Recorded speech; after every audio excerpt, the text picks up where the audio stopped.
Hey, ladies and gentlemen, this is Carmine Sabia for Explain America, and the judge in former President Donald Trump's Washington, D.C. trial. She just got some really tough news, and it couldn't happen to a nicer person. Before we get started, please make sure you like, comment, share, and subscribe. Those little things really help us out, and they help our channel continue to grow.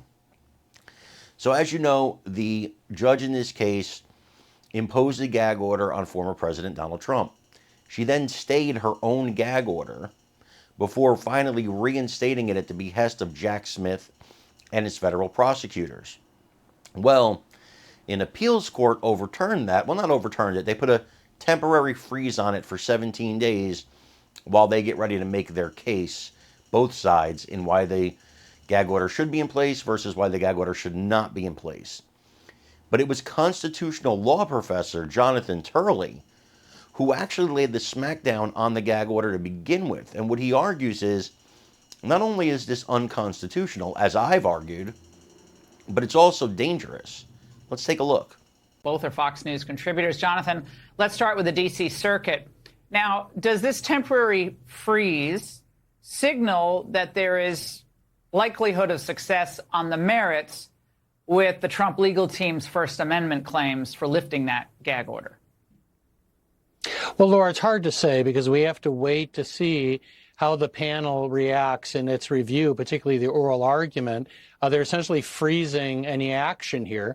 They could have left it continue while they reviewed it, but they decided, perhaps in abundance of caution, to order this stoppage until they can give it a full review.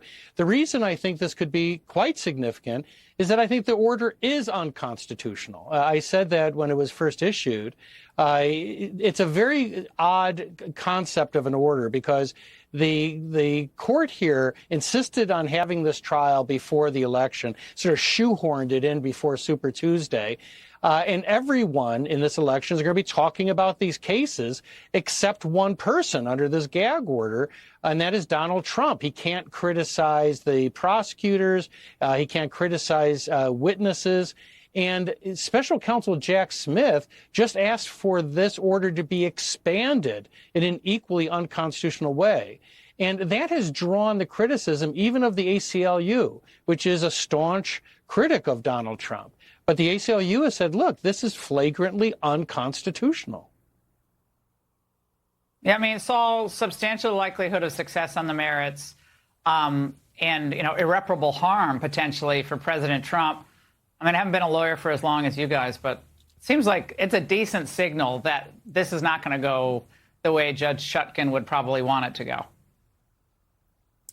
Well, they didn't say he had a substantial likelihood of success on the merits. In fact, they went out of their way in this two-page order to say that we shouldn't construe this as a ruling on the merits. But as Jonathan says, I do think it's a temporary restraining. But hold on, Saul, isn't it a TRO? Didn't he grant a temporary freeze of the order? Right? They granted an administrative stay. If we're talking about the D.C. Circuit Court of Appeals, they granted an administrative stay. So yeah. That's right. Her gag order is not in effect, and that's very important. I just, I wouldn't take any more from it right now. And they also, basically, briefs are due. The Trump team's brief is due November 8th. And as you said, oral argument is the 20th. So they're going to decide on this really quickly. That's fast. Jonathan, MSNBC's... Now, if you guys have watched me, you know I've said this is unconstitutional. It's been unconstitutional. I'm totally against all gag orders. I think they violate the First Amendment, particularly this one where there's somebody running for the presidency and his opponents can attack him daily, but he's handcuffed as to what he can say. He's allowed to say this, but not allowed to say that. How is that not a violation of free speech? I mean, the First Amendment was created to stop exactly this, as Turley says. So it seems to me that his rights are being mishandled here at the very least. And I think not only an appeals court, I think, and I've said this before, I think this should go all the way to the Supreme Court. And it could really look at all gag orders and their constitutionality. I want to know what you think. Please let me know in the comments. Also, please remember to like, share, and subscribe. It really helps us out. I'm Carmine Sabia. This is Explain America. We love you guys. God bless you. Take care, everybody.